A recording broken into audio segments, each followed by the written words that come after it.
Basically આપણે કોઈ બી ઘર જોવા જતા હોઈએ તો એમાં સૌથી વધારે ઇમ્પોર્ટન્ટ વસ્તુ છે લોકેશન જે છે એ સૌથી વધારે પ્રેફરન્સવાળું હોય છે. અને આ લોકેશન સિલેક્ટ કરવા પાછળ અમારું મુખ્ય કારણ એ છે કે સિંધુ ભવન રોડ જે આખા અમદાવાદમાં કદાચ સૌથી પ્રાઇમ લોકેશન ગણાતું હશે, તો આ સિંધુ ભવન એક્સટેન્શન રોડ છે જે જસ્ટ અડીને જ છે, જેનું એક્સટેન્શન છે સિંધુ ભવન રોડનું.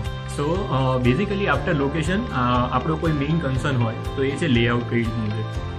લેઆઉટમાં એવું છે કે અમે બહુ બધા સ્કીમ જે છે એ એક્સપ્લોર કરી હતી અને બેઝિકલી તમે મોટાભાગની સ્કીમમાં એવું જોશો કે જે બી રૂમ છે એ 10 ફૂટ પહોળા હોય છે, જ્યારે આ એક સ્કીમ એવી હતી જેમાં બધા જ રૂમ 11 ફૂટની પહોળાઈ સાથે આવે છે. તો અમને એક બેનિફિટ વધારે લાગ્યો હતો, થોડું સ્પેશિયસ લાગે છે બીજા બધા સ્કીમની કમ્પેરિઝનમાં. સો એ લેઆઉટનો બહુ બેનિફિટ છે. લોકેશન, લેઆઉટ આ બધું જોયા પછી જ્યારે આપણે પરચેસ કરવા જઈએ છીએ ત્યારે આપણી એકચ્યુઅલ જે છે મુલાકાત એ રત્નાની ટીમ સાથે થાય છે. તો રત્નાની ટીમમાં મારે મેઇનલી 3 માણસ સાથે હજી સુધી વધારે પડતું જે બી છે કોમ્યુનિકેશન થયું છે. તો ફર્સ્ટ ઓફ ઓલ જ્યારે લેવા આવ્યા ત્યારે પ્રાઇઝિંગનું કાર્તિક દવે સાથે અમારે વધારે થયું હતું ડિસ્કશન.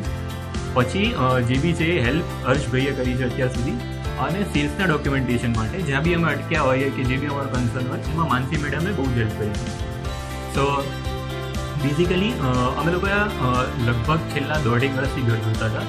તો તકલીફ કેવી પડતી હતી કે ક્યાંક લોકેશન ગમે તો લેઆઉટ સેટ ના થાય, ક્યાંક લેઆઉટ ગમે તો પ્રાઇસ સેટ ના થાય. ત્યાં બધું જ ગમ્યું હોય એવી આ પહેલી પ્રોપર્ટી હતી તો અહીંયા જ લઈ લીધું.